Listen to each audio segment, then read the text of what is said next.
3 into x3 की value 20 plus m4 की value कितनी है, m4 की वैल्यू 4 kg और x4 की वैल्यू 0 अपॉन में m1 plus m2 plus m3 कर देंगे तो आंसर आएगा। अब ध्यान से देखना जरा, ये तो 0 हो गया और ये भी 0 हो गया, तो आप ये देखो 20 इस दोनों 40 इस 60 आ जाएगा कि नहीं आ जाएगा। तो आप ये देखेंगे भाई ये कितना हो गया 100 डिवाइडेड बाय 10। तो यहां पर जो सेंटर ऑफ मास जो आपको देखने को मिलेगा XCM की वैल्यू ये हो जाएगी आपके पास 10 सेंटीमीटर। XCM 10 सेंटीमीटर में। अब YCM देख लो जरा, अब तो आप कर दोगे भाई साहब, मुझे पूरा विश्वास है। M1 की वैल्यू देखो जरा, M1 का है, M1 है आपके पास 1 kg और Y1 की वैल्यू 0 है प्लस M2 है आपके पास 2 kg और Y2 की वैल्यू भी 0 है।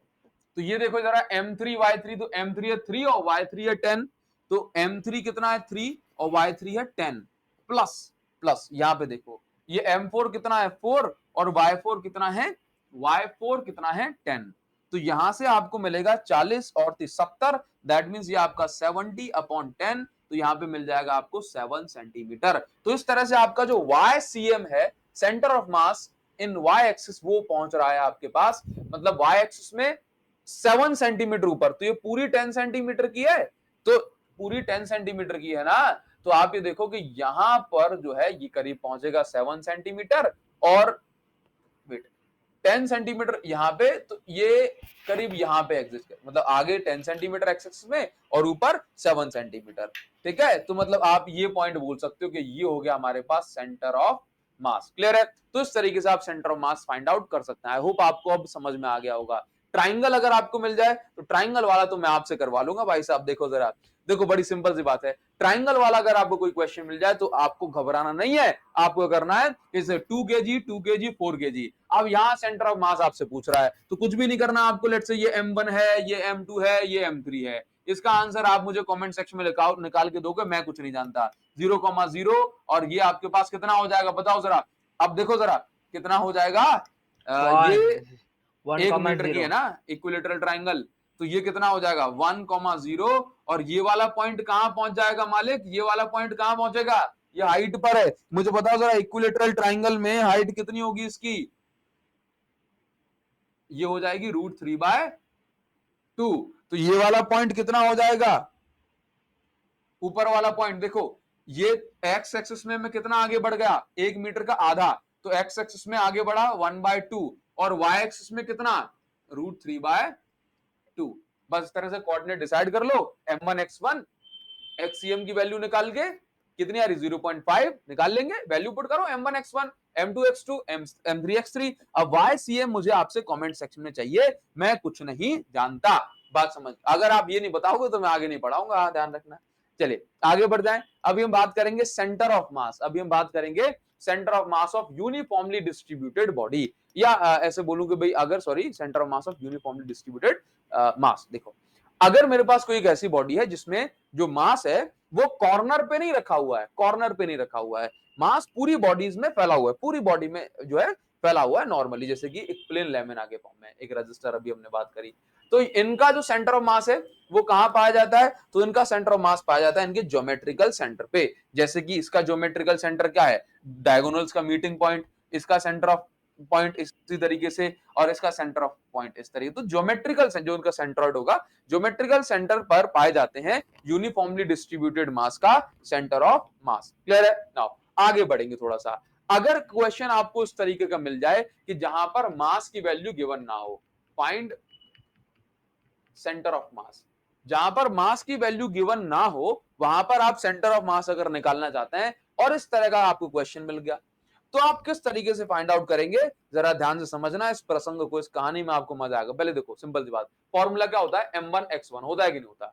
अब मुझे मास नहीं पता लेकिन मुझे एरिया पता है और ये पता है कि इसकी जो डेंसिटी है वो यूनिफॉर्म है, तो बस देखो सिंपल सी बात है कि मास का फॉर्मूला होता है एरिया इंटू डेंसिटी, सिंपल सी बात है। अब डेंसिटी सेम है तो ऊपर वाली डेंसिटी, अरे भाई ये XCM is equal to m1 x1 plus m2 x2, ऐसा कुछ होता है कि नहीं होता, हाँ m1 प्लस m2। ये फॉर्मूला होता है। अब समझना कि अगर मुझे जो है एरिया दिया हुआ है और अगर मुझे एरिया दिया हुआ है और कुछ नहीं दिया, सिंपल सी बात, तो मैं क्या करूंगा ना, एरिया की जगह a1 इंटू सिग्मा लिखूंगा, यहाँ पे a2 इंटू सिग्मा लिखूंगा, और x की जगह x1, x की जगह x2 अपॉन m1 की जगह भी क्या लिखूंगा, area into sigma plus area into sigma. भाई पूरी जो है एक ही जैसे डेंसिटी वाली है, तो अभी मैं यहां से सिग्मा सिग्मा कैंसिल लेके करूंगा ना, तो फॉर्मूला क्या बनेगा, a1x1 plus a2x2 upon a1 plus a2 sigma sigma cancel हो ही जाएगा। तो यहां पर सिंपल सी बात है कि फॉर्मूला जो, जब मास हमें ना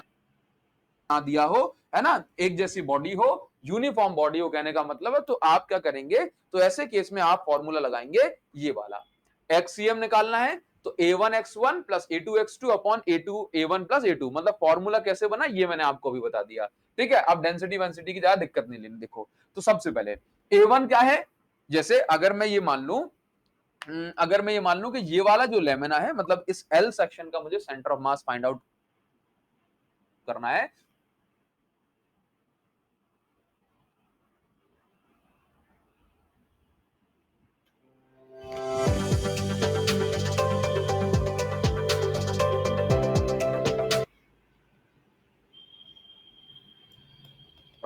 तो कैसे करेंगे कि भाई इसको मैं नाम दे दिया, ये हो गया a1 और इसको नाम दे दिया मैंने, ये हो गया a2। बात समझना। तो अभी देखो ये a1 का x एक्सिस में जो जहां भी सेंटर ऑफ मास लाई करेगा उसको मैं बोलूंगा x1। a2, इस a2 का भी अलग से, इस a2 का अलग से कहीं ना कहीं सेंटर ऑफ मास तो हो गई ना, ठीक है। तो x एक्सिस में सेंटर ऑफ मास की लोकेशन क्या है, उसको मैं नाम दूंगा x2। बस सिंपल। देखो कोई नहीं दिक्कत नहीं। देखो जरा, तो जैसे मान के चलो मैं अगर यहां की बात करूं तो भाई ये हाइट कितनी दी हुई है, तो ये हाइट मुझे दी हुई है 6 सेंटीमीटर, ठीक है। तो ये ओवरऑल हाइट ये कितनी हो जाएगी, फिर ये ओवरऑल हाइट हो जाएगी 8 सेंटीमीटर, 6, हाँ ठीक है 8 सेंटीमीटर, ठीक है। और यहां पे मैंने मान लिया ओरिजिन, क्योंकि ओरिजिन तो मुझे माननी पड़ेगा, तो 0,0। अब ये मेरे पास एरिया 1 है और ये मेरे पास एरिया 2 है। आप जरा देखो कि अगर मैं इस पर्टिकुलर एरिया की बात करता हूं, जैसे ध्यान से देखना, अगर मैं इसकी बात करूं, इसका एरिया ये 2 सेंटीमीटर है, तो एक्स एक्सिस में इसका सेंटर ऑफ मास कहां आएगा, कहीं यहां आधे पे, और ये 6 सेंटीमीटर का है, तो इसका सेंटर ऑफ मास इसके हिसाब से वाई एक्सिस में कहां आएगा, 3 सेंटीमीटर पे। तो अगर मैं इसकी बात करूं तो इसका सेंटर ऑफ मास, इस A1 का सेंटर ऑफ मास कहां आएगा, करीब यहां पे, मतलब 3 सेंटीमीटर वाई एक्सिस में और 1 सेंटीमीटर एक्स एक्सिस में। तो देखो जरा, क्योंकि मुझे जीरो से बताना है, जीरो से, तो मैं यहां पर इसकी वैल्यू कितने लूंगा, मैं यहां पे इसकी वैल्यू लूंगा 0 से 1,5, क्योंकि 2 सेंटीमीटर ये भी तो रह गया। मुझे कोऑर्डिनेट कहां से बताने हैं, नीचे से बताने हैं ना। तो देखो ये 6 सेंटीमीटर हाइट है, तो बीच में 3 सेंटीमीटर आ गया, 2 सेंटीमीटर ब्रेड्थ है, तो बीच में 1 सेंटीमीटर आ गया, तो 1,5, ठीक है। अब इसका सेंटर ऑफ मास देख लेते हैं, ये कहां जाएगा, इसका सेंटर ऑफ मास ये 8 सेंटीमीटर है, तो ये करीब जो है यहाँ पे 4 सेंटीमीटर यहां आ गया, थोड़ा सा मुझे और लेंथ बढ़ानी चाहिए, कोई बात नहीं जरा, ठीक है। अभी देखो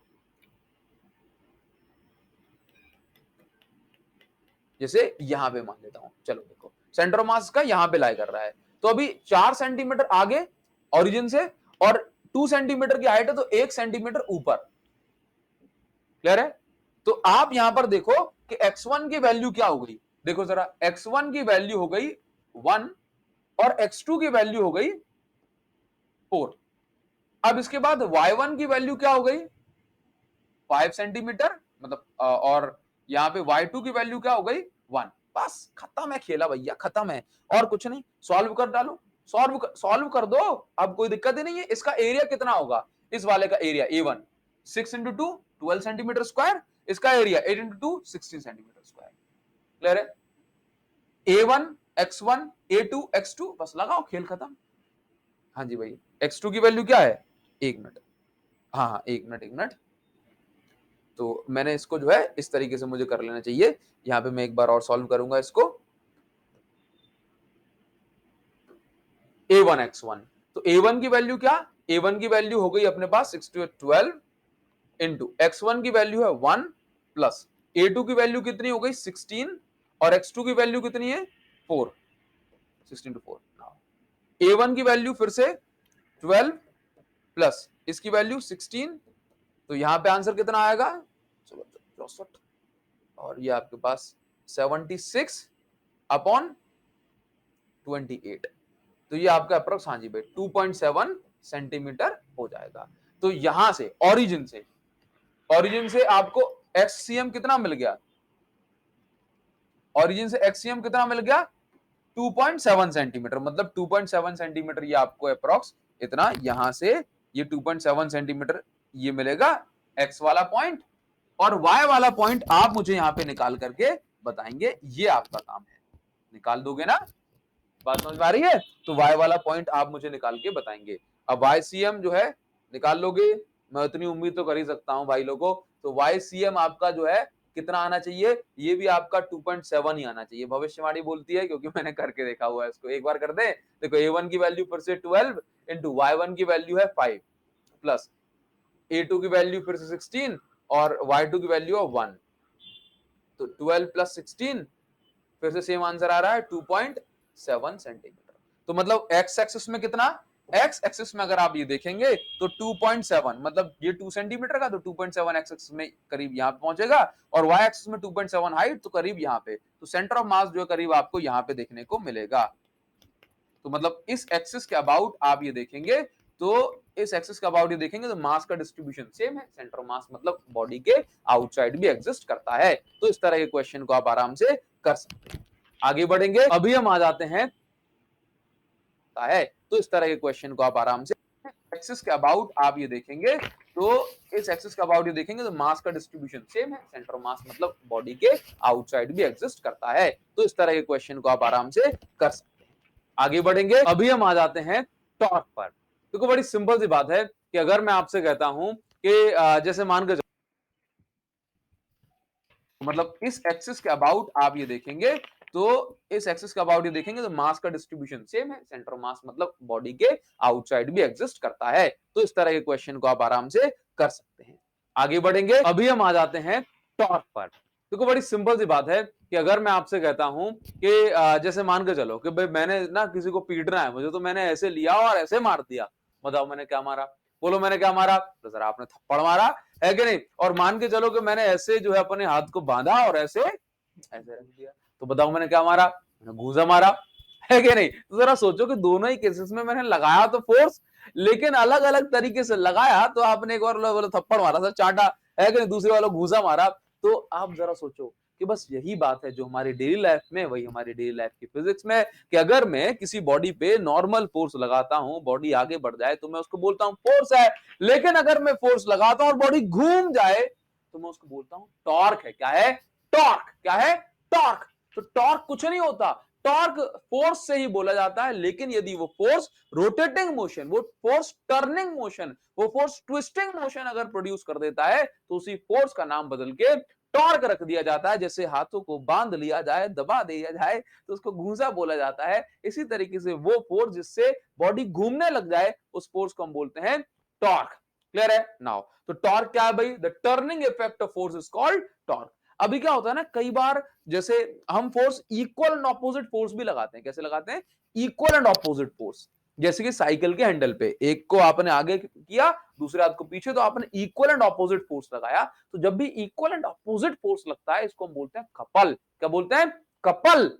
बात समझे? तो कपल क्या है एक्चुअल में? वो कपल नहीं, वो कपल जो आप सोच रहे हो वही कपल है ये, है कि नहीं? कपल मतलब इक्वल एंड ऑपोजिट, ऑपोजिट। हाँ चलिए देखो जरा, तो इक्वल एंड ऑपोजिट फोर्स को भी आप क्या बोलते हैं? कपल बोलते हैं। It does not produce linear motion. भाई बहुत सुंदर बात, देखो जब कपल लगता है तो लीनियर मोशन नहीं होता। मैं आपको समझा देता हूं, चलो मान के चलो, पहले टॉर्क की बात करते हैं। देखिए ये गेट है, अब इस गेट को ना आपने फोर्स लगाया, अभी क्या हुआ कि आपने गए, आपने जो है गेट पे ऐसे फोर्स लगाया, अभी गेट खुल गया, ये गेट अपनी एक्सिस के अबाउट रोटेट कर गया। तो जो आपने फोर्स लगाया, उस फोर्स से रोटेशनल मोशन हुआ, तो आप इस फोर्स को फोर्स नहीं बोलोगे, अब आप इस फोर्स को बोलोगे टॉर्क। क्लियर है? नाउ एक और चीज है, तो टॉर्क का जो फॉर्मूला वो होता है मैग्नीट्यूड ऑफ फोर्स, मतलब फोर्स की वैल्यू। आपने फोर्स अंदर लगाया, मैंने क्रॉस से दिखा दिया, magnitude of force into perpendicular distance from the axis of rotation. तो जो मैंने फोर्स लगा उसकी वैल्यू इनटू ये जो परपेंडिकुलर डिस्टेंस है एक्सिस ऑफ रोटेशन से, वो तो F इंटू आर, ये हो गया टॉर्क का formula, basically scalar form. Now अब ये बात करेंगे कपल, तो मोमेंट ऑफ कपल को भी टॉर्क ही कहा जाता है। देखिए जरा, तो अब कपल कब बोलते हैं, जब इक्वल एंड ऑपोजिट फोर्स लगे, जैसे कि साइकिल के हैंडल पे हो गया, ठीक। या मैं यहां पर ये कंसीडर कर ले रहा हूं कि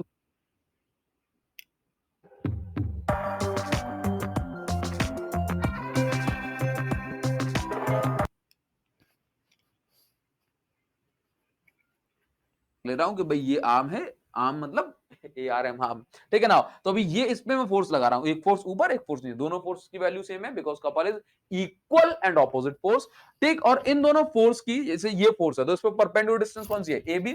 तो इन दोनों फोर्सेस पर जो परपेंडिकुलर डिस्टेंस होगी उसको मैं यहां पुट करूंगा, तो मैग्नीट्यूड ऑफ आइदर फोर्स, मैं दोनों में से किसी भी फोर्स की वैल्यू, क्योंकि दोनों फोर्स इक्वल है, and perpendicular distance between these two forces, तो torque is equal, tau is equal to कितना आ गया, F इनटू AB।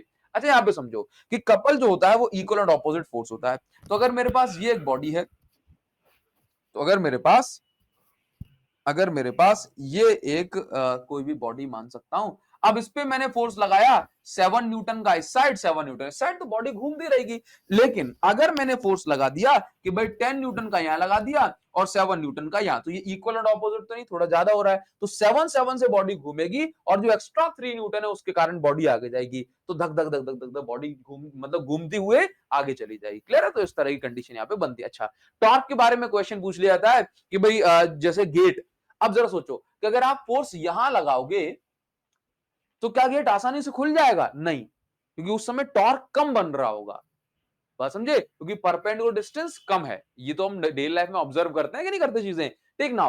तो जब भी ये परपेंडिकुलर डिस्टेंस बड़ी होगी तो टॉर्क ज्यादा लगेगा, और परपेंडिकुलर डिस्टेंस छोटी होगी तो टॉर्क कम लगेगा, चीजों को खोलने में मुश्किल आएगी। जैसे कि स्क्रू ड्राइवर वगैरह होता है या नल वगैरह जो होता है, अब नल जो है पतला सा हो, टाइट हो, तो खोलने में दिक्कत आएगी, और बड़ा सा हो जिस पर अपन आराम से जो इस तरह पकड़ के आराम से घुमा सकते हैं, ठीक है। तो आपसे पूछा जाता है कि भाई जो रोटेटिंग आर्म वगैरह जो होती है उसको बड़ी क्यों बनाई जाती है, जैसे आपने देखा हो रिंच पाना वगैरह जो होते हैं नट खोलने के लिए, तो आप कहते हो जितने वो बड़े, अब छोटा सा होता है इतना सा, तो क्या होता है कि आपको खोलने में दिक्कत आती है ना, लेकिन इतनी बड़ी उसकी आर्म है तो क्या होता है, टॉर्क ज्यादा लग जाए, तो आपने पकड़ के यहाँ से और ऐसे घुमा दिया, है कि नहीं। तो अगर आपको ज्यादा टॉर्क लगाना है तो जो रोटेटिंग जो आर्म होती है, जो एक्सेस होगी, उसकी वैल्यू ज्यादा या बड़ी होनी चाहिए। क्लियर नाउ, अभी हम टॉर्क का वेक्टर फॉर्म लिखना चाहें तो कैसे लिखेंगे, क्योंकि टॉर्क तो वेक्टर क्वांटिटी है। नाउ देखो क्या होता है कि फोर्स जरूरी तो नहीं होता कि हम सीधे ही लगाएं, हमारी मर्जी, आज मैं पी के आया हूं, है कि नहीं, अब मुझे नहीं दिखाई पड़ रहा है गेट कैसे खुलेगा, अब मैं गया, मैं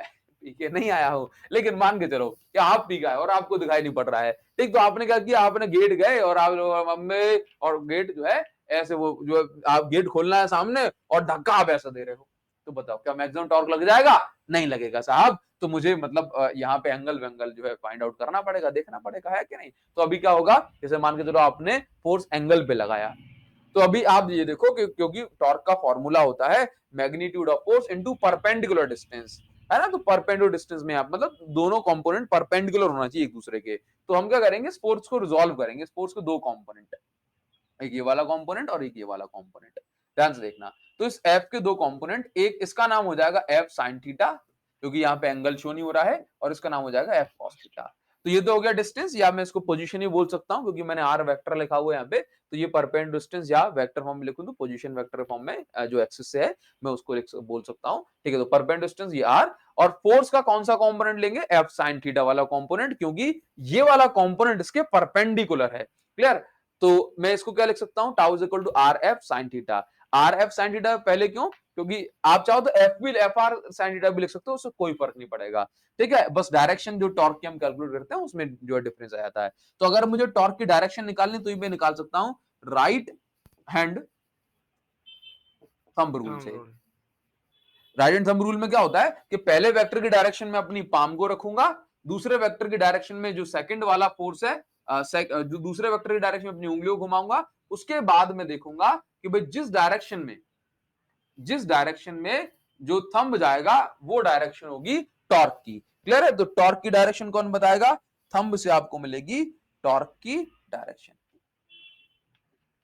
ठीक है। तो ये टॉर्क हो गया आपका, जिसको अपन मोमेंट ऑफ फोर्स बोलते हैं। आगे हमें मिलेगा एंगुलर मोमेंटम, और सर एंगुलर मोमेंटम कहां से आ गया, ये कौन सी बीच बीच से चीज आ रही है। देखो क्या होता है, हमें टॉर्क और एंगुलर मोमेंटम में रिलेशन समझना पड़ेगा। अभी जैसे आपने नहीं पढ़ा कि फोर्स लगाने से rate of change of momentum is directly proportional to the force applied, Newton का सेकंड लॉ। तो फोर्स लगाते हैं ना तो मोमेंटम चेंज होता है, इसी तरीके टॉर्क लगाएंगे तो एंगुलर वेलोस मतलब एंगुलर मोमेंटम चेंज होगा। देखो सिंपल सी बात है, फोर्स लगाया तो मोमेंटम चेंज हुआ, टॉर्क लगाया घुमाने वाला फोर्स, तो घुमाने वाला मोमेंटम चेंज हो जाएगा, इसको हम बोलते हैं एंगुलर मोमेंटम। तो भाई एंगुलर मोमेंटम क्या होता है? जैसे मोमेंटम बताता है बॉडी के मोशन के बारे में, इसी तरीके से जो एंगुलर मोमेंटम है ये भी बताता है टर्निंग मोशन के बारे में। किसके बारे में? टर्निंग मोशन के बारे में। तो पहले हमें समझना पड़ेगा, it gives the measure of turning motion. भाई किस वैल्यू से एंगुलर मोशन हो रहा है, इसके बारे में बताता है कौन?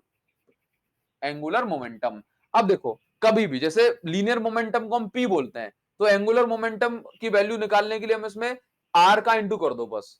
ठीक, जैसे कि मैं आपको कुछ और रिलेशन बताता हूं कि लीनियर एक्सेलरेशन ए होता है, तो एंगुलर एक्सेलरेशन में आर का इंटू कर दोगे तो ये वैल्यू मिल जाएगी। आर के इंटू से बहुत खेल हो जाता है। लीनियर वेलोसिटी ये v होता है, तो इसमें एंगुलर वेलोसिटी में इसका इंटू कर दो। मैं रिलेशन आपको निकालना बताऊंगा अभी एंड में वीडियो के। तो v is equal to omega R, इस तरह से आप वैल्यूज निकाल सकते हैं। तो देखो जरा, मैं यहाँ पे बोल रहा हूं कि लीनियर एंगुलर मोमेंटम का जो फॉर्मूला होता है वो होता है p into R. Vector form में लिखोगे तो आर क्रॉस पी लिखा जाता है। कैसे? अच्छा मैं यहाँ पे बता दूं, मैं एक चीज मिस कर गया कि ये क्रॉस कैसे लगाया।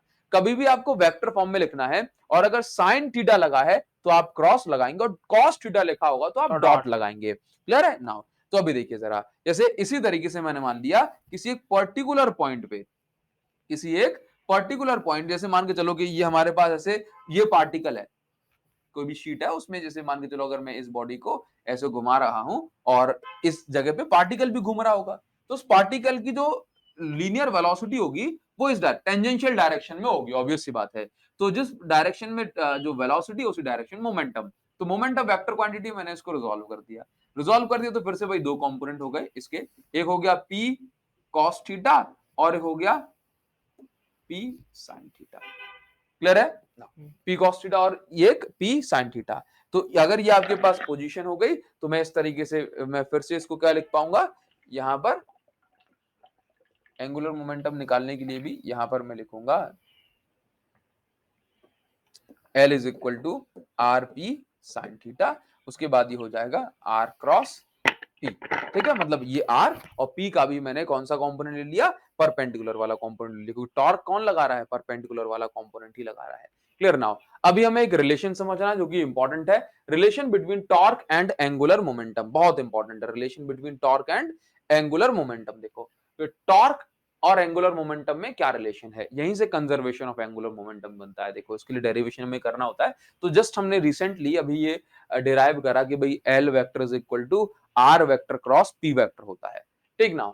तो अभी हमें क्या रिलेशन मतलब यहाँ पे जो है इसको बिल्कुल अंत तक पहुंचाना है, तो यहाँ पर कुछ जो डेरिवेशन के स्टेप होंगे हमें यहाँ पे ध्यान देना है कि हमने दोनों साइड डिफरेंशियल किया। तो डिफरेंशियल करेंगे तो डी बाई डी टी का इंटू हमने यहाँ पे किया, यहाँ पर भी डी बाई डी टी को इंटू किया, डिफरेंशियल तो ये होता है। अभी देखो यहाँ पे बन गया डीएल बाई डी टी, और अब देखो ये मल्टीप्लाई हो रहा है, तो आप शायद जानते होगे, देखो अगर आप नहीं जानते तो यूट्यूब पर सर्च कर सकते हो, डिफरेंशियल बाय अभिषेक साहू, 20 मिनट में पूरा डिफरेंशियल हमने उड़ा दिया है।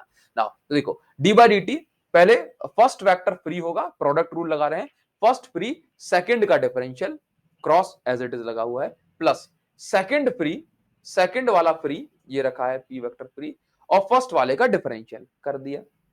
अभी क्या होगा, इस dp बाय dt को हम लिख सकते हैं d, देखो p क्या होता है? mv vector, mass into velocity, हमने लिख दिया, और इसको हमने एज इट इज लिखा r। अब देखना जरा, m को मैं ले आया बाहर, ये ले आया मैं बाहर, अब ये हो गया dv वेक्टर अपॉन dt, और यहां पे मैंने p को मैंने mv वेक्टर लिख दिया। अब क्या होगा, r क्रॉस m, तो ठीक है, dv अपॉन dt को क्या लिखते हो? एक्सेलरेशन, तो ये लिख दिया r cross m, m into acceleration, ये लिखा है। और देखो dr बाय dt को मैं v मतलब वेलोसिटी लिखता हूं, तो ये वेलोसिटी, और mv वेक्टर को एज इट इज। अभी समझना, ये r को तो मैंने क्या लिखा? r वेक्टर, ma को क्या लिखा? Force vector. और हमेशा याद रखो v क्रॉस v मतलब i cross i, j cross j, जो सेम जो क्रॉस प्रोडक्ट होते हैं वो आता है जीरो।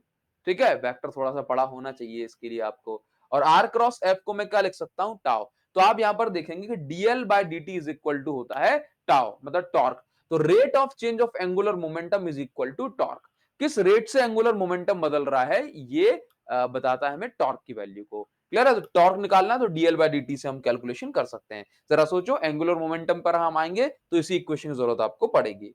आगे बढ़ जाते हैं थोड़ा सा, अभी हम बात करेंगे मोमेंट ऑफ इनर्शिया की। और अब थोड़ा सा पेशेंस रखो, चाहे डेरिवेशन हो, चाहे न्यूमेरिकल हो, चाहे कॉन्सेप्ट हो, आपको सब कुछ समझ में आएगा। घबराना नहीं है बस आपको, है कि नहीं? पेशेंस के साथ समझो। देखो बड़ी सिंपल सी बात है और इंपॉर्टेंट तो बहुत ही ज्यादा है, अत्यधिक इंपॉर्टेंट। हाँ नाउ सुनो, मोमेंट ऑफ इनर्शिया क्या होता है? जैसे आपने लीनियर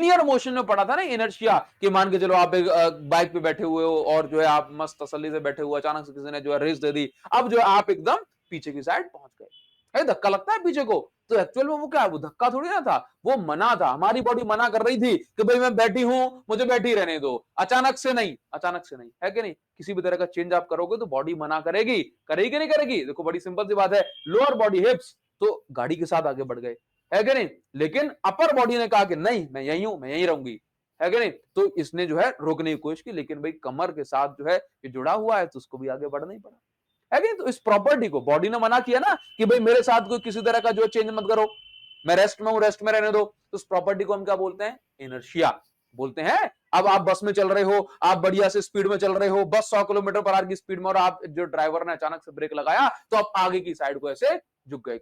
ऐसे नहीं झुक गए, क्यों झुक गए? क्योंकि भाई हिप्स फिर से जो है कहां कनेक्टेड है? ग्राउंड से, मतलब बस से। अब वो आगे क्यों चलते चले जा रहे हैं? अभी क्या होगा? अपर बॉडी कह रही है कि नहीं, मुझे तो मजा आ रहा है भाई मोशन में, चलाओ। बस रुक गई तो अपर बॉडी फिर भी आगे को बढ़ जाती है कि नहीं? तो इस प्रॉपर्टी को हम क्या बोलते हैं कि भाई मोशन में तो मोशन में रहने दो, इस प्रॉपर्टी को बोलते हैं इनर्शिया।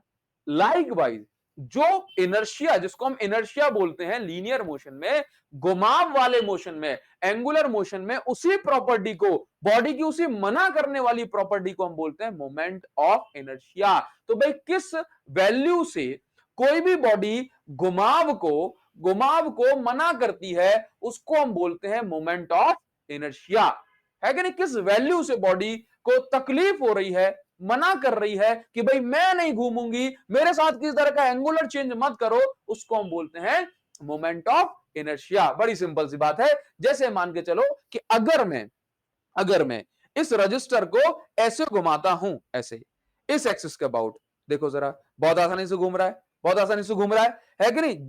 तो इसका मतलब है कि इस केस में ये मना तो कर रहा होगा, ये रेस्ट में था, मैं इसको मोशन में लेके आया तो इसने मना तो किया, लेकिन आप देख रहे हो कि स्पीड बढ़िया है इसकी अच्छी खासी। लेकिन अब सुनो, अब ये रेस्ट में, अब अगर मैं इसको ऐसे घुमाता हूं तो आप ये देखोगे कि उतने फास्ट ये नहीं घूम पाएगा। मैं सच में घुमाने की कोशिश करूं, उतने फास्ट नहीं घूम पाएगा ये, है कि नहीं? तो आप ये देखेंगे कि हर बॉडी की मना करने की जो वैल्यू होती है वो अलग अलग केसेस में अलग अलग होती है। ये डिपेंड करती है कुछ बातों पे, जैसे कि मास कहां डिस्ट्रीब्यूटेड है, जैसे कुछ बातों पे डिपेंड करती है कि भाई मास ऑफ बॉडी, अगर ये बॉडी जो भारी हो जाए, ज्यादा भारी हो जाए, तो मुझे इसको घुमाने में दिक्कत होगी। ठीक, तो बॉडी के मास पे ये मोमेंट ऑफ इनर्शिया, मतलब मना करने वाली जो प्रॉपर्टी है, ये डिपेंड करती है। मास डिस्ट्रीब्यूशन का मतलब है कि मैं 5 किलो का मास लाऊं और यहां पे लाके रख दूं, ठीक, तो उससे इसके मना करने की जो प्रॉपर्टी है मोमेंट ऑफ इनर्शिया, उसकी वैल्यू बदलेगी। अगर उसी 5 किलो के मास को मैं कॉर्नर पे लाके रख दूंगा तो मोमेंट ऑफ इनर्शिया की वैल्यू बदलेगी, है कि नहीं? तो आप देखेंगे तो ये जो मोमेंट ऑफ इनर्शिया है मास ऑफ डिस्ट्रीब्यूशन पे डिपेंड करता है। याद रखो कि मास जितना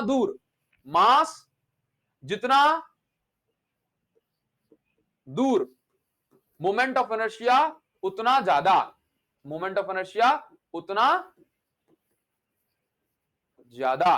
ठीक, इस बात को आप ध्यान रखेंगे, बिल्कुल, मास जितना दूर मोमेंट ऑफ इनर्शिया उतना ज्यादा। ठीक है, साइज और शेप पे भी डिपेंड करती है, ऑब्वियस सी बात है भाई, इसकी अगर ये सर्कुलर होती तो कुछ और ही बात होती, है कि नहीं? तो साइज और शेप पर भी ये डिपेंड करने वाली है। एक्सिस ऑफ रोटेशन, भाई अगर मैं इसको इस एक्सिस से घुमा रहा हूं तो ये सब कुछ सेम है, लेकिन और अगर इस एक्सिस से घुमा रहा हूं तो आप देख रहे हैं कि भाई सिर्फ एक्सिस ऑफ रोटेशन बदलने पे मोमेंट ऑफ इनर्शिया की वैल्यू बदल रही है। तो मोमेंट ऑफ इनर्शिया कुछ भी नहीं होता, मोमेंट ऑफ इनर्शिया एक प्रॉपर्टी किसी बॉडी की, भाई कि किसी तरह के एंगुलर चेंज को किस वैल्यू से ये मना करती है।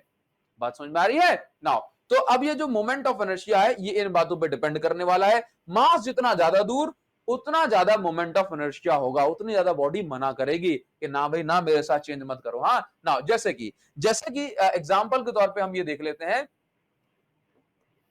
कि भाई ये आपके पास एक हैमर है, छोटा सा हथौड़ा है, अगर आप इसको यहां से घुमाना चाहते हैं, है ना, दोनों एक्सिस से घुमाना चाहते हो तो बताओ। जैसे मान के चलो मैंने यहाँ पे एक डंडा पकड़ लिया और मैं इसको ऐसे घुमा रहा हूँ, ठीक, और इसको ऐसे घुमा रहा हूँ, तो कौन आसानी से घूम सकता है? ऊपर वाला। कौन आसानी से घूम सकता है? सोचो जरा, सोचो। आंसर ध्यान रखना हमेशा कि जिसका मास दूर, जिसका मास जितना दूर उतना ज्यादा मोमेंट ऑफ इनर्शिया। तो भाई देखो जरा, इसका मास दूर है ना, देखो इस एक्सिस से ज्यादातर मास दूर किसके, ये वाले केस में मास ज्यादा दूर है, एक्सिस से जितना दूर मास होगा उतना ज्यादा मोमेंट ऑफ इनर्शिया। तो अगर आप इसको घुमाने की कोशिश करोगे ना, आपको ज्यादा ताकत लगानी पड़ेगी ऐसे, जबकि इसको घुमाने की कोशिश करोगे तो आसानी से घूम जाएगा, क्योंकि ये आप देखना, करके देख लेना, है कि नहीं। तो समझो, तो कहने का मतलब ये हुआ कि अगर ये सेकंड वाला केस है तो I2 और ये क्या है I1, तो आप ये देखेंगे कि I2 जो होगा वो ज्यादा होगा और I1 होगा कम। इसको घुमाओगे तो ज्यादा ताकत लगाएगी, इसको झेलने में ही, इसको आपको उठा के रखने में जो है, जैसे मान के चलो एंड पे कोई चीज जो है, तो आपको उसको पहले तो बैलेंस करने में ही जो है, पकड़ के रखने में जो है ज्यादा ताकत लगानी पड़ी, फिर घुमाना भी तो है ना। अब सुनो जरा, अब ये वाला केस है, ये I1, अब 5 किलो की रिंग है, ये भी 5 किलो की है, लेकिन इसका मास ना पास में छोटी रिंग है, छोटी रिंग पे 5 किलो फैला हुआ और ये बड़ी सी रिंग बना दी हमने, है क्या नहीं। तो आप क्या देखेंगे, तो आप ये देखेंगे कि भाई मोमेंट ऑफ इनर्शिया किसमें ज्यादा होगा, बताओ जरा, I2। इसमें। क्योंकि जरा सोचो कि अगर पहिया और बड़ा हो जाए तो क्या होगा, ज्यादा घुमाने में ताकत लगेगी क्या लगेगी। तो I1 यहाँ पे बड़ा है और I2 यहाँ पे छोटा है। क्लियर है नाउ। इस तरीके से आप ये बता सकते हैं कि भाई जितना दूर मास उतनी ज्यादा मोमेंट ऑफ इनर्शिया। ना फॉर्मूले की बात करें तो फॉर्मूला जो होता है वो कुछ इस तरीके से है कि मान के चलो देखो, मोमेंट ऑफ इनर्शिया फॉर्मूला होता है आई मतलब moment of inertia, I is equal to mass into distance का स्क्वायर। डिस्टेंस कहां से, from the axis of rotation, axis से डिस्टेंस लेनी है ना। अब सुनो, अब ये मेरे पास मान के चलो कोई एक प्लेन लेमिना है, ये कोई बॉडी है, अब इसमें बहुत सारे पार्टिकल्स होंगे, M1 M2 M3, हाँ बहुत सारे पार्टिकल्स होंगे। तो भाई देखो, हर पार्टिकल की डिस्टेंस कितनी है एक्सिस से, R1 square, M1 into R1 square, M2 into R2 square, M3 into R3 square. तो आप इस तरह समेशन भी कर सकते हो, I is equal to summation of MR square. तो आप इस तरह से लिख सकते हो। तो बेसिक फॉर्मूला क्या है, मोमेंट ऑफ इनर्शिया का मास इंटू डिस्टेंस का स्क्वायर, मास की यूनिट केजी है और डिस्टेंस की यूनिट मीटर है, तो केजी इंटू मीटर स्क्वायर ये इसकी वो हो जाएगी, ठीक है, यूनिट। नाउ अब थोड़ा सा हम आगे बढ़ते हैं और क्वेश्चंस देख लेते हैं। चलिए भाई, तो अभी हम क्वेश्चन करने वाले हैं मोमेंट ऑफ इनर्शिया पे। विश्वास रखिए, अगर आप सेंटर ऑफ मास सीख चुके हैं तो मोमेंट ऑफ इनर्शिया बाएं हाथ का खेल है,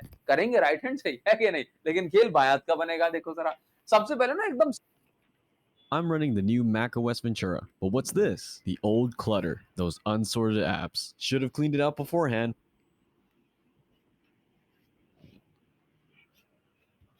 एकदम सिंपल सा क्वेश्चन हम लेंगे ताकि आपको किसी तरह की उलझन में ना पड़ना पड़े। एक जो है एकदम सिंपल, दोनों मासेस 5 kg के क्वेश्चन आपको, क्योंकि आपको बस अब क्वेश्चन को समझना है, क्योंकि सॉल्यूशन तो आप ऑलरेडी समझ चुके हो। देखो, find the moment of inertia from centre of मास। इसका मतलब यह है कि अगर आप इस सिस्टम को सेंटर ऑफ मास से घुमाएं तो मोमेंट ऑफ इनर्शिया कितना होगा, मतलब कितनी वैल्यू के साथ बना करेगा। तो पहला काम हमें करना होता है सेंटर ऑफ जो है सेंटर ऑफ मास को फाइंड आउट करना। क्या करना होता है, सेंटर ऑफ मास को फाइंड आउट करना। सिंपल सी बात है, सेंटर ऑफ मास हमने फाइंड आउट करना सीखा है कि नहीं सीखा। पहले क्या करना होता है, पहले हम इसको 0,0 लगा देते हैं और इसको हम ये कितना आ गया, लेट्स से मैंने कहा भाई ये डिस्टेंस है 10 सेंटीमीटर, तो हम इसको कितना कर देते हैं भाई, इसको हमने कर दिया 10,0। अब भाई एक्सीएम निकालना है, तो एक्सीएम इज इक्वल टू कितना भाई, देख लो जरा, सिंपल सी बात है, M1 X1, तो 5 इंटू X1 की वैल्यू 0 प्लस, वैसे तो बीच में ही आएगा लेकिन हमने जो है निकाल ही लेते हैं एक बार, और ये आपके 5 इंटू X2 की वैल्यू 10 अपॉन में टोटल मास कितना हो गया 10। तो आप यहाँ पे देखेंगे जो सेंटर ऑफ मास जो निकल के आएगा वो आएगा 5 सेंटीमीटर पे। 0,0 इसको लिया है तो यहाँ पे मैंने 5 सेंटीमीटर माना। तो ये पहला वाला जो मास है वहां से एक्स जो सेंटर ऑफ मास की वैल्यू हो गई, मतलब क्योंकि सेंटर ऑफ मास पे क्या है, आपको सेंटर ऑफ मास से मोमेंट ऑफ इनर्शिया निकालना है, मतलब जो एक्सिस ऑफ रोटेशन है वो क्या है, वो कहां से पास हो रही है, वो सेंटर ऑफ मास से पास हो रही है, मतलब आपको इस बॉडी को ऐसे घुमाना है। तो जहां से आप घुमाना चाहते हैं उस डिस्टेंस को हम बोलते हैं R1, पहले वाले मास से कितनी है भाई 5 सेंटीमीटर। अब दूसरे वाले मास से एक्सिस ऑफ रोटेशन की डिस्टेंस ये भी है 5 सेंटीमीटर और इसकी वैल्यू हमने दी R2। बस अब कुछ भी नहीं करना, अब आपको निकालना है मोमेंट ऑफ इनर्शिया। तो मोमेंट ऑफ इनर्शिया सम होगा पहले मास का मोमेंट ऑफ इनर्शिया प्लस दूसरे मास का moment of inertia. Moment of inertia about centre mass is equal to पहला वाला मास M1 इंटू R1 का स्क्वायर, दूसरा वाला मास M2 इंटू R2 का स्क्वायर। और भी क्वेश्चन लेंगे लेकिन मैं आपको बता दूं भाई यहाँ पे तो वैल्यू सेम आ गई 5 सेंटीमीटर। अब कुछ वैल्यू अलग होती, मान के चलो ये 6 सेंटीमीटर या 4 सेंटीमीटर, तो बस उन वैल्यूज को पुट कर देते और आंसर आ जाता। कोई दिक्कत वाली बात नहीं है। M1 की वैल्यू कितनी है 5, ठीक है। R1 की वैल्यू कितनी है, R1 की वैल्यू भी है 5 का स्क्वायर, ठीक है। M2 की वैल्यू कितनी है, M2 की वैल्यू 5 और R2 की वैल्यू भी देखो कितनी है 5 का स्क्वायर, ठीक है। चलो तो यहाँ पर आप ये देखेंगे ये कितना हो गया, ये हो गया 25 25 125 और ये 125 और ये 250 तो मतलब 250 और ये यहाँ पे केजी इंटू सेंटीमीटर स्क्वायर। ये क्वेश्चन हो गया, कुछ भी नहीं करना, कुछ कोई वेद पढ़ने पड़े क्या इसमें, है कि नहीं। नाउ अभी देखो सिर्फ वैल्यू बदलती है, कॉन्सेप्ट नहीं बदलता भाई, ज्यादा से ज्यादा 10 और 10 हो जाता क्या हो जाता है कि नहीं, सेंटर ऑफ मास तो अपन निकाल ही लेते। नाउ अभी देखो, अब ये क्वेश्चन आपको मिल गया, अब इस क्वेश्चन में एक ट्राइंगल दिया हुआ है, इक्विलेटरल ट्राइंगल। अब यहाँ पे 1 केजी 2 केजी 3 केजी 3 मासेस रखे हुए हैं, समझना जरा ध्यान से, 3 मासेस रखे हुए हैं। अब आपको ना centre of mass sorry moment of inertia निकालना है। अगर हम इस एक्सिस को इस तरीके से, इस सिस्टम को ऐसे घुमाएं, ठीक है, इस सिस्टम को हम ऐसे घुमाएं, आपको मोमेंट ऑफ इनर्शिया इस तरह से फाइंड आउट करना है। तो बड़ी सिंपल सी बात है, हर मास जब घूमेगा तो हर मास का मोमेंट ऑफ इनर्शिया बनेगा m1 m2 m3, है कि नहीं। नाउ तो पहले अगर हम इसको एक्स एक्सिस के अबाउट घुमा रहे हैं तो मैं बोलूंगा ix is equal to i1 plus i2 plus i3। i1 को मैं लिख सकता हूं m1 r1 square m2 r2 square m3 r3 square, बस ix इज इक्वल टू। अब देखना जरा, बस अब हमें बात करनी है किस एक्सिस से घुमा रहे हो, उस एक्सिस से, सुनो, एक्सिस से मास की दूरी को बोलते हैं आप r1। मैं यहां पे क्या लिख लूं, एक्सिस से मास की दूरी को M1 sorry R1, R2, R3 बोलते हैं। बात समझ में आ गई, R3 बोलते हैं। बात क्लियर है, बहुत सही भैया। देखो अब यहां से समझना, यहां से ये बताओ कि ये वाली एक्सिस हम घुमा रहे हैं, तो ये वाली एक्सिस से ये M1 की दूरी कितनी है भाई, एक्सिस पे ही तो है। और वैसे भी पॉइंट मास के लिए तो वैसे भी जो है साइज का जीरो, तो मतलब एक्सिस पे ही है, और एक्सिस पे ही है तो R1 की वैल्यू 0, तो 1 इंटू 0 का स्क्वायर प्लस ये दूसरा वाला, देखो दूसरा वाली भी तो रोटेशन एक्सिस पे ही है, तो यहाँ पे 2 इंटू 0 का स्क्वायर प्लस तीसरा मास एक्सिस से कितनी दूर है भैया, तो यहाँ पे चेक कर लो, √3/2 डिस्टेंस। तीसरा वाला मास एक्सिस ऑफ रोटेशन से √3/2 ऊपर है, तो यहाँ पे ये इक्विलेटरल ट्रायंगल में ये वैल्यू √3/2 होती है, तो m3 की वैल्यू 3 इंटू √3/2 का होल स्क्वायर। तो यहां पर आप ये देखेंगे कि i is equal to 0 plus 0 plus 3 into 3 upon 4, तो यहाँ पे i इज इक्वल टू 9/4 और ये आपका केजी इंटू मीटर स्क्वायर, क्योंकि वैल्यू मीटर में दी हुई है। इस तरीके से निकाल लेंगे। बताओ कोई दिक्कत है क्या, कमेंट सेक्शन में मैं आपका इंतजार कर रहा हूं। अरे भाई इतना तो सोच ही सकते हैं ना, कमेंट सेक्शन में आकर के बता के जाओगे हाँ सर समझ में आया ना। अब जरा सोचो, अब आपको ना हमेशा एक्सिस से परपेंडिकुलर डिस्टेंस लेनी है। कौन सी डिस्टेंस, परपेंडिकुलर डिस्टेंस। हाँ देखो जरा, अब आपको इस सिस्टम को ऐसे घुमाना है, बिल्कुल इस तरीके से, ऐसे ऐसे पकड़े घुमाना है। तो अब आप ये देखो कि यहां पर फिर से आई वाई एक्सिस से घुमा रहे हो, I Y is equal to i1 plus i2 plus i3, है कि नहीं। अब देखो जरा, I Y is equal to m1 r1 square plus m2 r2 square plus m3 r3 square, ये बनेगा। अब समझो जरा कि I Y is equal to m1, पहला वाला मास, दूसरा वाला मास, तीसरा वाला मास। समझो एक्सिस ऑफ रोटेशन यहां से पास हो रही है, तो आप ये देखो कि अगर ये टोटल डिस्टेंस 1 है तो ये डिस्टेंस 1/2 मीटर, ये डिस्टेंस 1/2 मीटर, ठीक है। तो यहां पर समझो कि पहले वाले मास से एक्सिस ऑफ रोटेशन कितनी दूर है, तो 1 इंटू 1/2 का स्क्वायर, तो कितना हो जाएगा 1/4 प्लस m2 की वैल्यू 2 और डिस्टेंस ये भी कितनी, ये भी है r2, मतलब ये भी कितना हो जाएगा 1/4 ही बचेगा, प्लस m3 कितना है 3 और ये r3 की वैल्यू, भाई ये तो एक्सिस ऑफ रोटेशन पे ही है, तो यहां पे वैल्यू क्या 0। तो आप यहां पर देखेंगे I Y is equal to 1/4 plus 2/4, मतलब ये हो जाएगा 1/2, एलसीएम आ जाएगा आपके पास यहाँ पे 4, ठीक है। मतलब ये आपका आंसर होना चाहिए 3/4, है कि नहीं, तो 3/4, तो आई वाई इज इक्वल टू, तो अगर आप वाई एक्सिस से घुमाते हो तो मोमेंट ऑफ इनर्शिया जो है वो कम होने वाला है,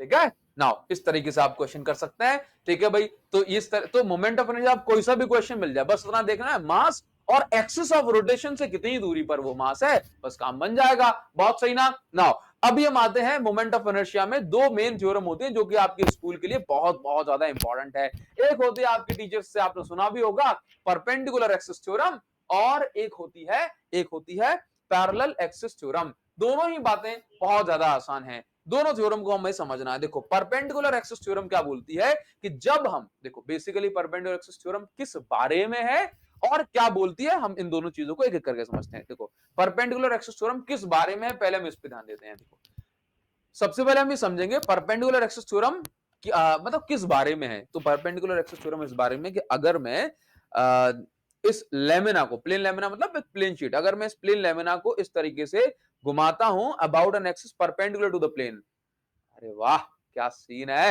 हाँ ना देखो जरा, तो अगर मैं इस प्लेन लेमिना के परपेंडिकुलर एक्सिस ड्रॉ कर रहा हूं और उस एक्सिस के अबाउट इस लेमिना को घुमा रहा हूं, तो मोमेंट ऑफ इनर्शिया की वैल्यू क्या होगी, इस बारे में है परपेंडिकुलर एक्सिस थ्योरम। ठीक, अब मुझे ये बताना है कि भाई ये थ्योरम क्या कहती है कि भाई ये मोमेंट ऑफ इनर्शिया कितना होगा। देखिए जरा, the moment of inertia of plane lamina, एक प्लेन लेमिना का मोमेंट ऑफ इनर्शिया यदि उसको प्लेन के परपेंडिकुलर एक्सिस से घुमाया जाता है, तो ये जो मोमेंट ऑफ इनर्शिया होगा ये कितना होगा, is equal to the sum of, ये मोमेंट ऑफ इनर्शिया कितना होगा, तो बताया कि ये मोमेंट ऑफ इनर्शिया किसी भी दो म्यूचुअली परपेंडिकुलर एक्सिस के अबाउट जो भी मोमेंट ऑफ इनर्शिया बनेगा उसका सम होगा। जैसे कि अभी आप नहीं समझे, जैसे मैं आपको बताता हूं, ध्यान समझना कि ये मेरे पास, चलो मैं यहां पे बोलता हूं। देखो ये मेरे पास एक एक्सिस है, इसको हम बोला परपेंडिकुलर एक्सिस है। ठीक, अब इस एक्सिस के अबाउट मुझे मोमेंट ऑफ इनर्शिया निकालना है। तो देखो क्या कहा जा रहा है कि अगर मैं इस एक्सिस के अबाउट मोमेंट ऑफ इनर्शिया निकालना चाहता हूं, तो ये मोमेंट ऑफ इनर्शिया किसके बराबर होगा, तो बोला ये मोमेंट ऑफ इनर्शिया सम होगा। इस जैसे इसके अराउंड मोमेंट ऑफ इनर्शिया निकला 100, तो ये जो 100 है ना, तो उसका मतलब इन दोनों का सम होगा। अगर मैं जैसे रेड वाली पेन है, ये रेड वाली पेन देखो इसके म्यूचुअली परपेंडिकुलर, ये ऑरेंज और ये रेड वाली पेन म्यूचुअली परपेंडिकुलर है। ये रेड दिखाई भी पड़ रही है, दिखाई पड़ रही है आपको, जैसे ये वाली रेड ले लेता हूं, तो ये रेड पेन क्या है, इसके म्यूचुअली, ये ऑरेंज और ये रेड म्यूचुअली परपेंडिकुलर है। तो कहा जा रहा है कि अगर मैं इस पेन के, जो कि इसके परपेंडिकुलर है, अगर मैं इस पेन के अबाउट मोमेंट ऑफ इनर्शिया निकालना चाहता हूं, तो इसका Why are you so scared to go viral? Wix users aren't. You're on steady ground with Wix e-commerce.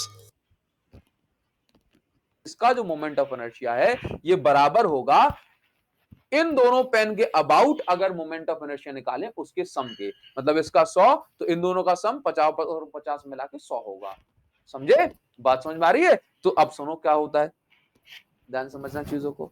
तो देखो, तो यहां पर क्या कहा गया कि ये तो अब आपको बात क्लियर हो गई होगी, और ये दोनों एक्सिस जिन दोनों के सम के बराबर होगा ना, वो दोनों एक्सिस एक दूसरे के परपेंडिकुलर तो वही साथ में इस पॉइंट पर मीट करें जहां से ये जाए, यहां से ये लाइन जा रही है, intersecting each other to the point where perpendicular axis passes through the lamina. ठीक है, कोई बात नहीं है ना। अभी समझो moment of inertia about X axis. भाई देखो, अगर मैं एक्स एक्सिस से, लेट्स से मैंने ये एक्स एक्सिस मान ली, ठीक, ये देखो एक्स एक्सिस मतलब ये मैंने बाहर की साइड दिखा दी, अगर मैंने एक्स एक्सिस मान ली और यहाँ पे क्या है, यहाँ पर मेरे पास एक और एक्सिस है इस तरीके से। जरा देखना, अगर मैं इसको एक्स एक्सिस से घुमाता हूं, अगर मैं इसको, अब देखना y एक्सिस कहां है, y एक्सिस है यहाँ पे, y एक्सिस यहाँ पे है। तो अगर मैं इसको x एक्सिस से घुमाता हूं, तो कौन सी एक्सिस पर मास घूमेगा, देखो जरा, देखो मास तो यहां पर है ना इस रजिस्टर पे, तो कौन सी एक्सिस पे मास घूम रहा है, x को घुमा रहा हूं, तो अगर ये y एक्सिस यहाँ पे फंसी हुई है, ये y एक्सिस, x को घुमा रहा हूं तो y एक्सिस भी घूम रही है, x को घुमा रहा हूं तो y एक्सिस भी घूम रही है। समझे, देखो जरा, x को घुमा रहा हूं तो रेडियस क्या है, y एक्सिस की रेडियस है, x को घुमा रहा हूं तो रेडियस किसकी है, y एक्सिस की, x को घुमा रहा हूं तो रेडियस, देखो y एक्सिस घूम रही है कि नहीं, तो देखो जरा, तो x को घुमा रहा हूं तो मोमेंट जो m इंटू y एक्सिस का स्क्वायर, मतलब अगर कोई पार्टिकल, जैसे एक बार और समझ लेते हैं। ठीक, तो देखो जरा, x को घुमाऊंगा तो y एक्सिस घूमेगी, चलो ठीक है आगे देखते हैं। अब देखिए जरा, कोई पार्टिकल मैंने मान लिया, इस जगह पे कोई पार्टिकल होगा, इस पार्टिकल को का मैंने मास बताया m, और इस पार्टिकल की जो डिस्टेंस है यहां से, वो डिस्टेंस है r। ये डिस्टेंस कितनी होगी भाई, ये डिस्टेंस, इस डिस्टेंस देखो x के पैरेलल है तो मैंने इसको नाम दिया x, और ये डिस्टेंस y के पैरेलल है तो मैंने इसको नाम दिया y। अब एक्चुअल में ये जो लाइन है ना, ये सीधी लाइन है, म्यूचुअली परपेंडिकुलर, देखो, लेकिन हमें दिखाई नहीं पड़ रही। जैसे मान के चलो कि यहां पर कोई मास होगा, देखो ये नेल पेंट मिल गई मुझे, ठीक है ना, देखना जरा, अभी क्या होता है कि अगर मैं इसको देखूं ऐसे, इस नेल पेंट को अगर मैं देखना चाहता हूं, तो देखना ये नेल पेंट क्या है, इसके भी सीध में है, देखो, और इसके भी, देखो जरा, ये नेल पेंट इस वाली एक्सिस के भी परपेंडिकुलर है और इस वाले एक्सिस के भी परपेंडिकुलर, लेकिन मैं डायग्राम में देख रहा हूं ना, तो डायग्राम में मुझे ये लाइन सीधी दिखाई नहीं पड़ रही है। ठीक है, तो बस वो आपको यहाँ पे समझना है। तो समझ गए आप। तो आर की वैल्यू अगर मैं निकालूंगा ना, तो देखो, तो वाई एक्सिस से अगर मैं घुमाऊंगा, वाई एक्सिस से पकड़ के घुमाऊंगा, तो रेडियस क्या बनेगी, तो रेडियस बनेगी एक्स एक्सिस। आपको क्लियर हो गया ना, घुमा के बताया था ना कि ऑरेंज पेन को पकड़े घुमा रहा था तो रेडियस इस साइड वाली रेड वाली पेन बन रही थी, है कि नहीं। इधर रेड वाली पेन को पकड़े घुमाऊंगा तो रेडियस बनेगी वो जो अपनी ऑरेंज वाली पेन थी, तो एम मतलब आई वाई निकालूंगा तो एम एक्स स्क्वायर हो जाएगा। ये एक पर्टिकुलर पार्टिकल के लिए, इस पार्टिकल के लिए। अब अगर मैं जेड एक्सिस को पकड़े घुमाता हूं, जेड एक्सिस को पकड़े घुमाता हूं, जेड एक्सिस को, तो जेड एक्सिस को पकड़े घुमाऊंगा तो आप ये देख रहे हो कि एक्स और वाई एक्सिस दोनों घूम रही हैं। बोले सर पहले भी तो ये ब्लैक पेन घूम रही थी, लेकिन ब्लैक पेन इस रजिस्टर पे थोड़ी ना है। तो अगर मैं जेड एक्सिस घुमा रहा हूं तो एक्स और वाई दोनों एक्सिस घूम रही हैं, है कि नहीं। तो देखो जरा, तो मैं जेड एक्सिस की बात करूंगा तो मैं यहां पे पाऊंगा कि भाई मास इनटू यहां पर आर स्क्वायर मैंने ले लिया।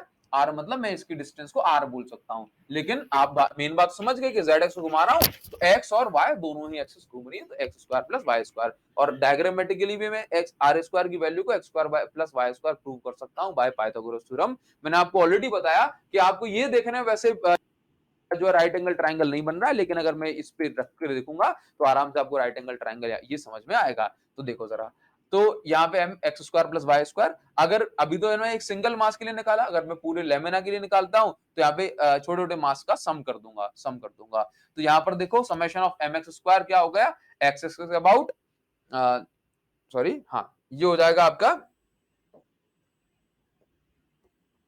y एक्सिस का अबाउट, और ये हो जाएगा आपका x एक्सिस का अबाउट। तो इसका मतलब ये है कि अगर मैं परपेंडिकुलर एक्सिस से पकड़े घुमाऊंगा तो इसका जो मोमेंट ऑफ इनर्शिया है ये सम होगा x और y एक्सिस के मोमेंट ऑफ इनर्शिया के सम के। ठीक है, नाउ अभी देखिए जरा पैरेलल एक्सिस थ्योरम, देखो मैं आपको बताऊं बहुत आसान शब्दों में, देखो क्या होती है। देखो पैरेलल एक्सिस थ्योरम ये कहती है, जैसे मान के चलो मेरे पास एक लेमिना है, ठीक है।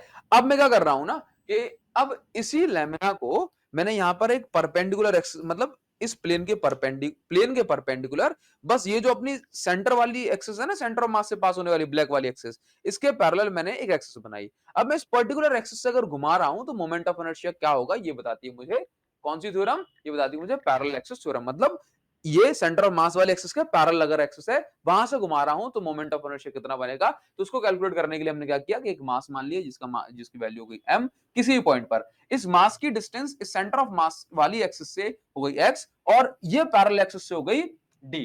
ठीक, तो अगर मैं यहां से इस pq के अबाउट मोमेंट ऑफ इनर्शिया निकालना चाहता हूं तो ये हो जाएगा मास इनटू इस एक्सिस ऑफ रोटेशन से डिस्टेंस का स्क्वायर, तो x प्लस d का होल स्क्वायर। अब मैंने क्या किया भाई, अगर एक सिंगल जो है पार्टिकल के लिए तो ये लिख दिया, अगर पूरी बॉडी के लिए होल लेमिना के लिए तो समेशन कर दूंगा सारी वैल्यूज का, समेशन करूंगा तो ये वैल्यू देखो, ये वैल्यू निकल के आई, एक ए स्क्वायर तो एक्स स्क्वायर एम का इंटू साथ में कर दिया, बी स्क्वायर एम का इंटू साथ में कर दिया, प्लस 2ab, ठीक है। नाउ m का इंटू साथ में कर दिया। तो आप यहां पर क्या देखते हैं कि यहां पर इन वैल्यूज को हम कुछ वैल्यूज का रिप्लेस कर सकते हैं, जैसे कि आई एम एक्स स्क्वायर, मतलब एम एक्स स्क्वायर की वैल्यू देखो, मास इंटू डिस्टेंस का स्क्वायर, डिस्टेंस का है सेंटर ऑफ मास से, तो ये जो वैल्यू हो गई इसको हम बोल सकते हैं moment of inertia about centre of मास। अब यहां पर कहानी में एक छोटा सा ट्विस्ट है, ट्विस्ट ये है कि अगर आप यहां पर इस वैल्यू को देखें, किस वैल्यू को, इस वैल्यू को, तो समेशन ऑफ 2mx, कभी भी जब आप समेशन ऑफ mx करेंगे, मास इनटू डिस्टेंस का समेशन करेंगे, तो एक्चुअल में पार्टिकल इस साइड भी है, पार्टिकल इस साइड भी है, पार्टिकल यहां भी, तो एक्चुअल में क्या होगा ना कि लेफ्ट राइट को पॉजिटिव नेगेटिव कंसीडर करके जो यहां पर mx का समेशन होगा उसकी वैल्यू 0 आएगी। तो यहां से आप ये देखेंगे कि I P Q is equal to कितना आ गया, इसकी जगह में रख दिया सेंटर ऑफ मास, ये वैल्यू आपकी 0 हो गई, और summation of M D square को हमने as it is capital M D square लिख दिया। इसका मतलब ये होगा अगर आप यहां से पकड़े घुमाते हैं तो आई मतलब moment of inertia about centre of mass plus इस एम एक्स के, ये एम इंटू मतलब पूरा उसका मास इंटू इस डिस्टेंस, दोनों के पैरेलल एक्सिस के बीच में जो डिस्टेंस होगी उसका स्क्वायर कर दोगे तो आपको ये वैल्यू मिल जाएगी। ये होती है पैरेलल एक्सिस थ्योरम। नाउ अभी थोड़ा सा आगे बढ़ेंगे, अब हम बात करेंगे एक और इंपॉर्टेंट कहानी की ओर, और इसमें कहा जा रहा है कि भाई how to find moment of inertia, how to find moment of inertia of different shape. देखो भाई, ये आपके स्कूल के लिए जो डेरिवेशन है काफी इंपॉर्टेंट है। अब आपको अलग अलग शेप का moment of inertia find out करना होगा। तो उसके लिए कुछ नहीं करना है। देखो एक सिंपल सा कॉन्सेप्ट समझो को डेंसिटी जो होती है यूनिफॉर्म डिस्ट्रीब्यूशन की जब हम बात करें, तो चाहे वो छोटे पार्ट की बात करें चाहे बड़े पार्ट की बात करें, डेंसिटी की वैल्यू सेम होती है। डेंसिटी आप जानते हो, तो मास डेंसिटी बेसिकली अगर मैं बात कर रहा हूं तो फॉर्मूला होता है मास अपॉन वॉल्यूम। ठीक है, लेकिन अगर मास फैला हुआ है कहां पे, मास फैला वो एरिया पे